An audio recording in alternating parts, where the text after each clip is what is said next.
Hey everyone, okay, Bravo's Blind Date is back tonight, and for the first time ever, we have a transgender dater, and guess what? She's with me right here. Welcome, Ciara. How are you? Thank you. I'm really good. So- I'm actually nerves guided. Like, I'm really nervous and excited. Well, don't be nervous. Your episode airs tonight. I mean, dating for LGBTQ people in Los Angeles is hard enough. Yes. But then you go and do it on television. Yes. So tell me what this experience was like, because, we're all really excited about the episode tonight. Well, honestly, this experience was amazing, honestly. I wanted to do this opportunity just because, I was looking for love. I thought this was going to be a fun way of doing it. Also, get me out of my normal Comfort zone? zone. Because the guy who I went on a date with, I probably wouldn't have looked at him twice. So opening your eyes up to... And him opening up his eyes to me as a trans woman because he didn't know. So I'm opening up his eyes, he's opening up mine and my horizons. So that was like amazing. And the crew, everybody, production-wise, made me feel safe. That was something that I wanted to make sure that I Good job, Bravo. wanted to feel safe. So that was good. It was really, really fun. What kind of, we've seen a little bit of the clips. How would you describe the date overall? Was it adventurous? Was it romantic? Was it fun? All of those things? It did have, actually all of those things. It was funny more than any. I love to laugh. Like, I'm a goofball. I would crack jokes all day. So to be in an environment where I was able to giggle and laugh, I found myself being flirty, which I don't do very often. So that was actually like the funnest part, is being able to laugh. It got romantic towards the end. I was trying to open Spoiler. up myself. What are you looking for in a partner? What are some of the characteristics or qualities that you think, you want to find? Because sometimes you go on dates with people, like you said, and then it all changes. I like confidence. Okay. Confidence is a huge thing for me, being an entertainer. You have to be confident within yourself, within your sexuality. I want to be able to be free and be who I am. Take this wig off when I want to, and you still be okay. I think confidence and a family unity type of thing within you. I love a man who's a family man. Charming, can make me laugh, can make me smile. Like, I love that. What do you think this means to see a trans woman of color on a series like this, looking for love, that I think, potentially people all over America are going to see someone like yourself for the very first time? And, what does that mean to you to, representation is happening right now? Honestly, I didn't take this opportunity because I was thinking or had any expectations of being the first of anything, let alone to get as much feedback from it. But with this opportunity, I feel that I'm able to shed a light on the trans women who carry themselves like women, and I think we get put in the stereotype that we're nighttime walkers, and we're fetishes and fantasies, and we're real women. We're real people. We live a very real life. I go to work every day. I work my ass off, and I think that's not shown enough. I think it's not shown. We have very great people in the industry: Laverne Cox, Janet Mock. I've been following Janet Mock my entire life as a woman, and honestly, she's one of the women that I aspire to be. So to be on this platform and follow that legacy, because I'm following a legacy. I'm not starting anything. I'm just walking in what these women have paved the way for us to do. So yeah. What is your dating experience? Been like? You're from Atlanta, you live in Los Angeles now. Obviously, you went on this show to, look for love in Los Angeles. But what has the experience in the dating world been like for you, up until now? Before this date, I actually hadn't been on a date for like 3 years. And, I was in a relationship, I was engaged, and that did not work out.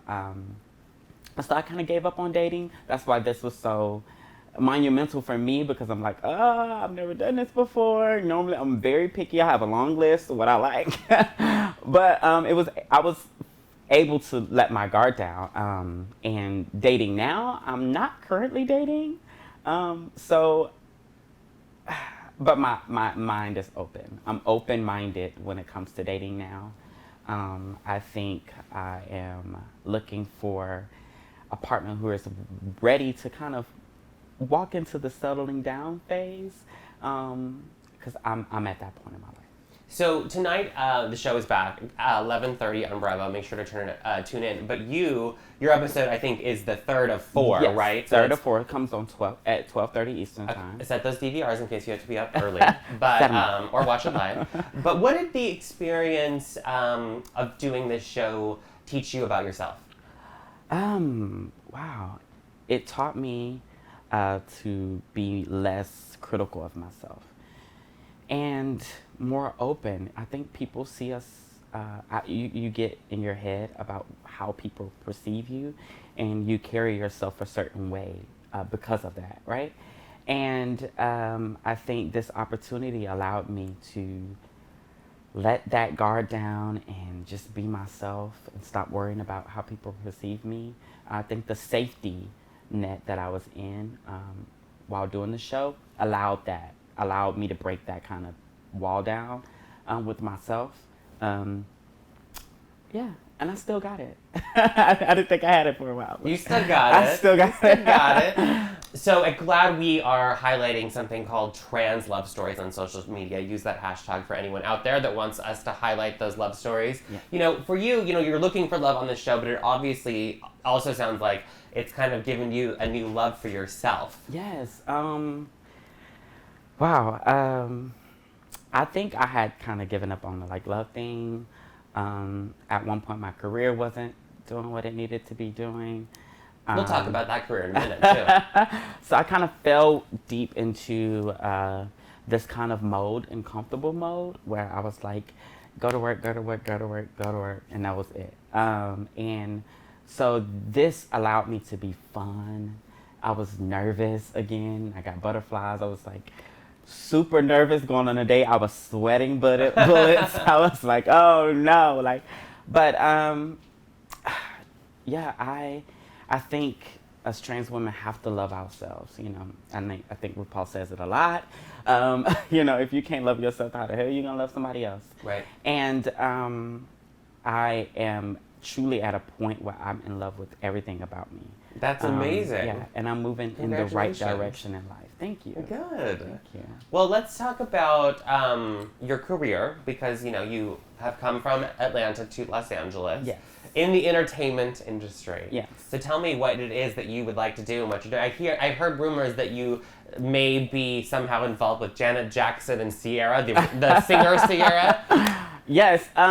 So I am a Janet Jackson impersonator. Okay. Ciara as well. Okay. I've been doing Ciara and Janet for about 10 years now, and I don't want to say I get paid a lot because I don't want them to sue me. But I love what I do. I embody those women. I'm an impersonist, impressionist. Mm-hmm. And I'm able to embody their mannerisms, their movements. And I'm an entertainer, so I've been dancing, singing, acting since I was a kid. And doing that, watching Michael Jackson, watching Janet Jackson, yeah. And then Ciara came out. It was like, Ciara was for me, a person who I connected with so deeply as an artist. I was like, that's what I am. Want to do. That's the perfect mixture, and so that's my idol. But yes, I'm a singer. I have music out, and I have a song coming out tomorrow. Hey, what's it called? So it is called Flavor Tasty Remix. And Flavor Tasty Remix. Yes, I like it. CC Nicole is my stage name. Okay. And it's amazing. Me and my manager are working on me getting more into acting again, because I had stopped acting for years, and I wanted to push back into that. So we're working on that. I'm writing a script. I'm really Got your hand in pushing. everything. Yeah.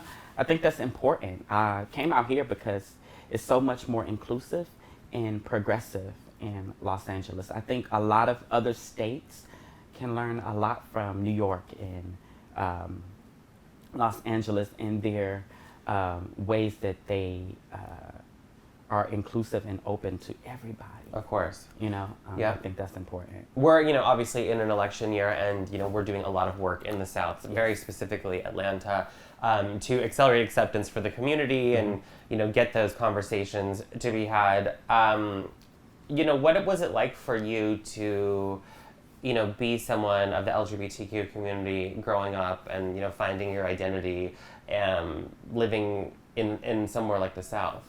Wow. So I'm a PK. If people that don't know what that is, that's a preacher's kid. PK, hey! My grandfather was a bishop. It wasn't my birth grandfather, but my dad, my birth dad. I grew up in a church. So it was very Southern and very, my lifestyle does not fit how I grew up. My family on my dad's side is from the islands, from the Virgin Islands, and my mom's side is from Atlanta, so deep in the South. But my mom was so supportive. One thing she told me, and I respect this, and I think a lot of parents should take from this when dealing with their trans child, is she said, now, there's not a lot of things that I can protect you from and shield you from and teach you about being a transgender woman. But I can teach you how to be a woman, and I can show you the way that I grew up and what I learned from my mother and pass that down. And she did just that, It was hard not having my dad in my life after I turned 16. He kind of dismissed me, and I haven't really spoken to him since. But that was tough because that's my best friend. That was my best friend. Right. And we were so close. Holidays, I spent mostly with him. He was very supportive of my career until I came out as trans. I didn't have anybody to look up to either. When I was growing up, I'm going on 27. So when I grew up, there wasn't a lot of Janet Mox and Laverne Cox on TV. Actually, there weren't any. We had RuPaul, but if you were my age, you didn't know about him. Right. Especially growing up in the South. My parents wasn't telling me about RuPaul. So now, you mentioned that when you see, someone like Laverne Cox, Alexandra Gray, on Empire, we have, Trace Lysette in a movie with Jennifer Lopez, Hustlers, and, it continues, we're seeing, these amazing roles in Hollywood and moments for, trans women especially. What is it like for you to finally see that sort of representation? I think it's amazing. I think we still have so much more work to do. I think we still got to find that part for you. Yes, we do. I think music is my niche, though. Okay. I think performing live is something that I own. But yeah, I think that's amazing. I think what they're doing in Hollywood and what we are changing and opening up to our community is amazing. I think the work has to be done from both sides, the trans community and the cisgender community. I think more work needs to be done, but I think it's inspiring to me because I'm able to feel like I can do something now. So for a while I thought I would only be a backup dancer. There was times I was a background dancer and I would come into an audition and, I have long hair, I have on makeup, all of that. And they're like, yeah, but can you dance as a boy? There was a lot of times I got in that. Like, we can put something over your chest and flatten your chest or whatever we need to do, but can you dance as a boy? And that was an awful time, I think, in the country. And I was like, I lost a lot of jobs because I'm like, I'm not selling who I am, So I think now it's amazing to see the inclusiveness. I think Pose is an amazing show. Of course. Especially following Paris is Burning, which is inspired by. I watched that film that documentary when I was like, 18, 19, and it opened my eyes to so much more, you know, because I wasn't deep in the gay community until my adult life. Mm-hmm. So that definitely opened my eyes. And I thank those women for being pioneers and opening the door for little old me to come on, step right on in. Well, you're being a pioneer yourself on this show. Thank you. I want to talk a little bit more about your dating life. So the blind date. Okay. Would you go on another blind date after this experience? Yeah, I would be open to it. I'm so picky. I'm like so picky. I was like wanting to.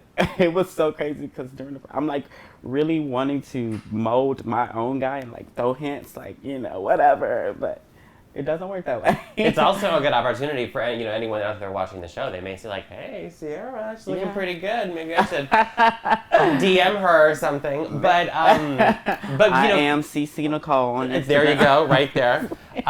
For the gentleman that you went on the date with, without giving too much information, or any spoilers, do you think that there could be another date in the future, maybe, or another?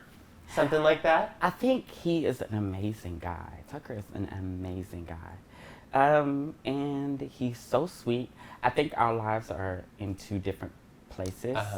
I'm never a person to say never. Right. So Never say never. Especially in Los Angeles, right? Right. But I think what me and him wanted at that time probably was different once we started to talk more and get to know each other more. But he's a really great guy. Like, he's a really, really great guy. And I think whoever he ends up with is going to be very lucky. And we had a friendship after that. So, great. We kept in contact. But yeah, I don't know. I don't want to say never. Right. But it doesn't look that way. Not right now. But that's the thing. That's the thing about dating. It teaches you. I mean, sometimes you meet friends. Sometimes it teaches you, new things about yourself. He definitely taught me a lot of lessons about myself. Well, that's great. Yeah.